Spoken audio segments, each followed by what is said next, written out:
ዝም ብሎ አደጋ ላይ መውደቅን ይከለክላል። ካልኩሌት ማድረግ ማሰብ ማስላት እንዳለብን ይነግረናል። ሐያእን ትህትናን ትሁትነትን ሲያበረታታ ጭምትነትን ደግሞ አይፈልግም። ሐሳብን መግለጽ አለመቻል ድረስ ራስን በጣም መቅበርን አይፈልግም። ግልጽ ነው። እንዲህ አይነት ሚዛናዊ የሆነ ዲን ነው በሁሉም ሐያታችን ማለት ነው። ተወኩልንም ስናይ ሳዕ ያስፈልገናል፣ መልፋት መጣር ያስፈልገናል። ወፏ እንደበረረችው መብረር ይጠበቅብናል። በዛው ልክ ደግሞ በአላህ Subhanahu Wa Ta'ala መመካት ይኖርብናል። ምክንያቱም የኛ ልፋት፣ የኛ ጥንካሬ፣ የኛ ዕውቀት አይደለም ውጤት የሚያመጣው። ውጤት ከማን ነው? ከአላህ Subhanahu Wa Ta'ala። ነብዩ አለይሂ ሰላቱ ወሰላም ያው ሁሉ ለፉና ጥረው ግረው መካ ሲገቡ ፈትሕ ሲደረግ መካ ሲከፈት አላህ ምን አላቸው? ኢዛ ጃአ ነስሩላሂ ወልፈትሕ፣ የአላህ ድል በመጣ ጊዜ አላቸው። ዑለማዎቹ ምን ይላሉ? አነስሩ ነስሪ እያላቸው ነው አላህ። ያንተ እንዳይመስልህ አንተ ሙሐመድ፣ ይህ ነስር የኔ ነስር ነው አለ አላህ ሱብሓነሁ ወተዓላ። እኔማ አንተን የነስሩ ማረጋገጫ መንገድ አድርጌን የተጠቀምኩህ እንጂ ነስሩ የኔ ነው እያላቸው ነው አሉ። ግልጽ ነው አለ። ልፋት አለ፣ ሰዕይ አለ፣ ግን መጨረሻ ውጤት የማን ነው? የአላህ ሱብሓነሁ ወተዓላ ነው። እነዚህም በደንብ መለየት ያስፈልጋል ማለት ነው። አቡ ሐቲም አራዚ ምን ይላሉ ይህንን ሐዲስ አስመልክተው?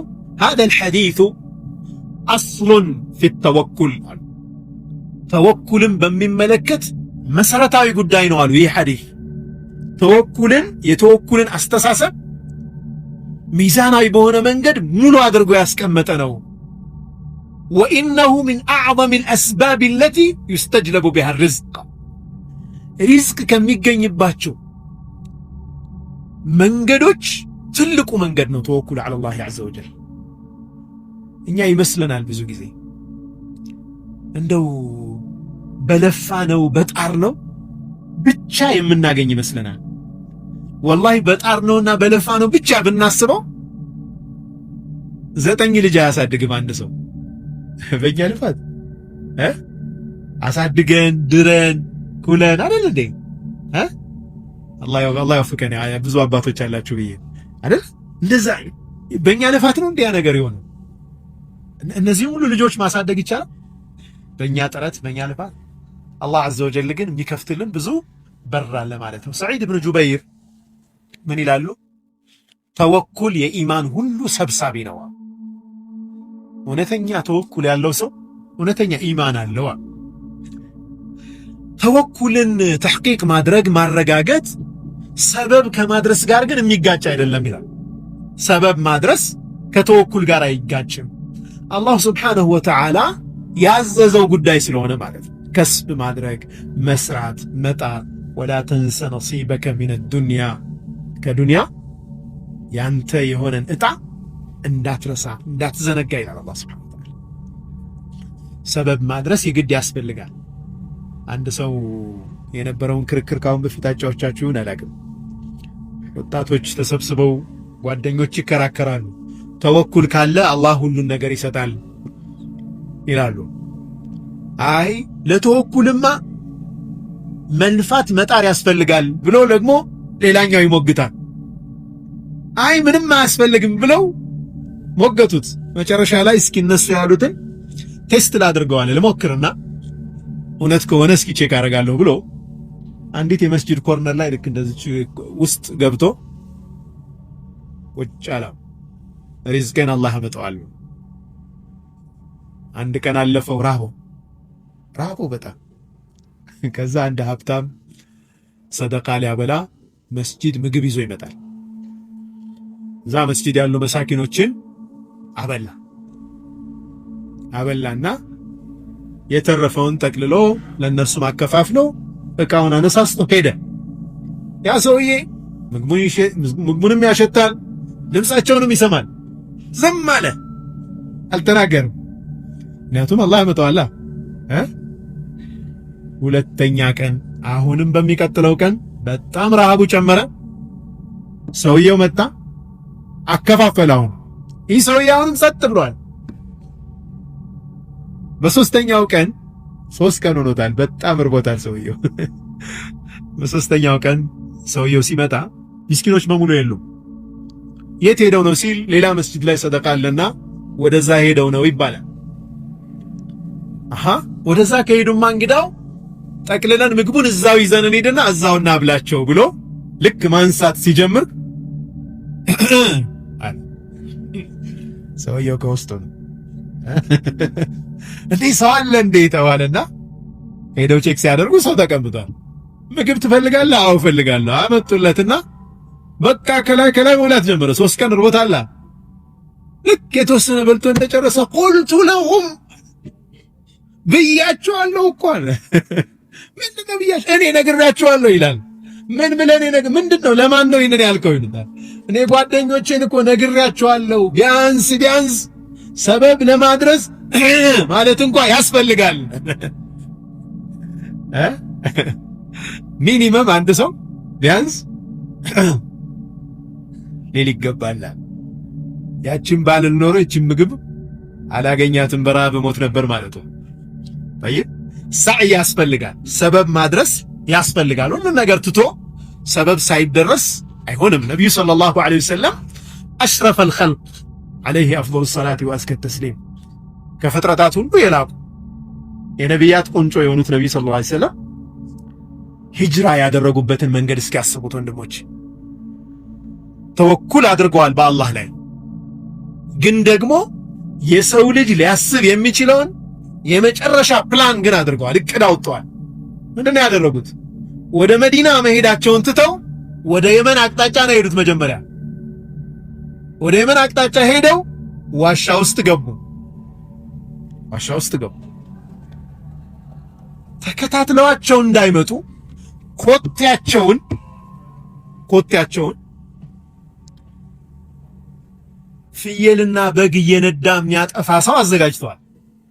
የፍየልና የበግ መንጋው ሲሄድበት የእሳቸውና የአቡበክር ሲዲቅ ረዲየላሁ ዐንሁ ኮቴ እንዲጠፋ ማለት ነው። አያችሁ፣ ፕላኒንጋቸው እቅድ እኮ ነው። በቃ ስትራቴጂያቸው አቅጣጫ አስቀይረዋል፣ አሻራቸውን አጥፍተዋል።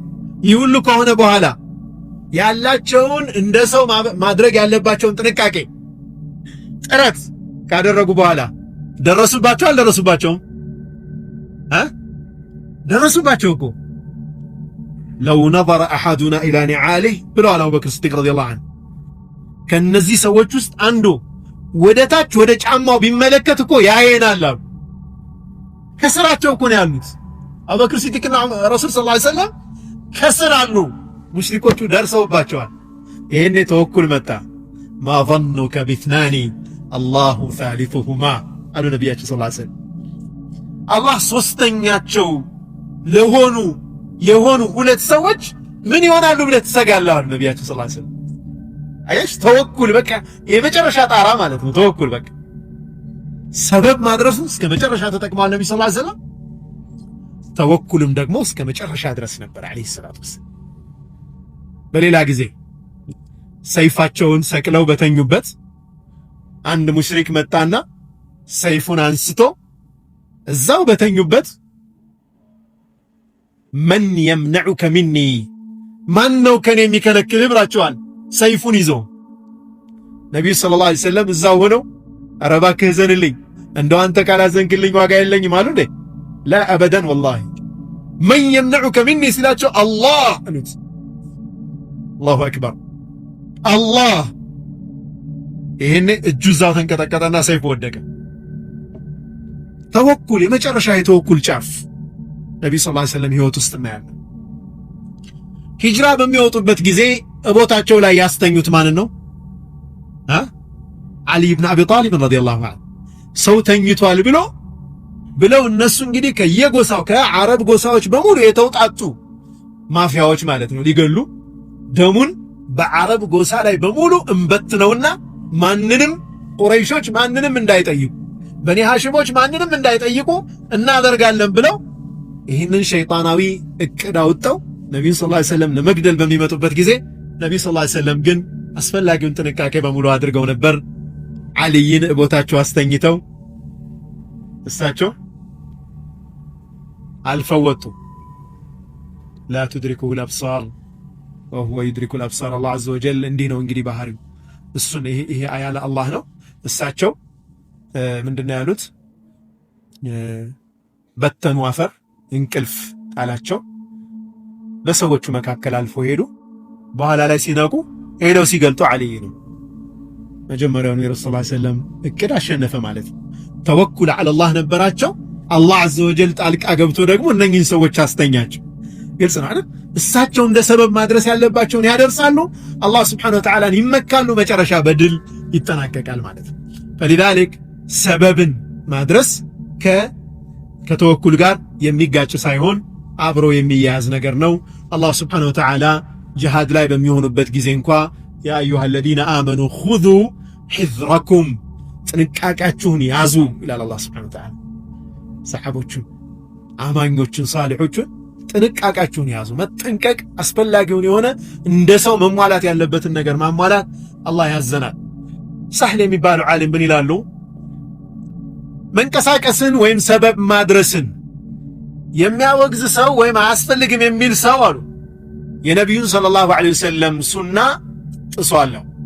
ሱናው ነቢዩ ሰለላሁ ዐለይሂ ወሰለም ያስተማሩን ሰበብ ማድረስን። አይ ተወኩል ምን ያደርጋል? ዋናው ነገር ስራ ነው ሰበብ ነው እንጂ ያለ ደግሞ ፈቀድ ጠዐነ ፊል ኢማን ኢማኑን ወይም ኢማንን አያስፈልግም እንደማለት ነው ይላል። እዚህ ሁለቱ በእጅጉ ያስፈልጉናል። አንድ ባሪያ የሚሰራቸው ስራዎች 3 አይነት ናቸው ይላሉ። 3 አይነት ስራዎች ይሰራል። የመጀመሪያው አንደኛው አላህ ሱብሓነሁ ወተዓላ ያዘዘን እንድንተገብረው የታዘዝናቸው ነገሮች ናቸው። እነዚህ ነገሮች ደግሞ ከጀሃነም ነፃ መውጫና ጀነት የምንገባባቸው ምክንያቶች ናቸው። ይህ የግድ መፈጸም ያለበት ጉዳይ ነው። መዓ ተወኩል ዐለላህ ዐዘ ወጀል ፊህ በአላህ ላይ ከመመካት ጋር መተግበር ያስፈልጋል። መጾም፣ መስገድ፣ ሰደቃ፣ ዘካ፣ ሐጅ የመሳሰሉት ዒባዳዎች ማለት ነው። ምክንያቱም እነኚህ ዒባዳዎች ራሱ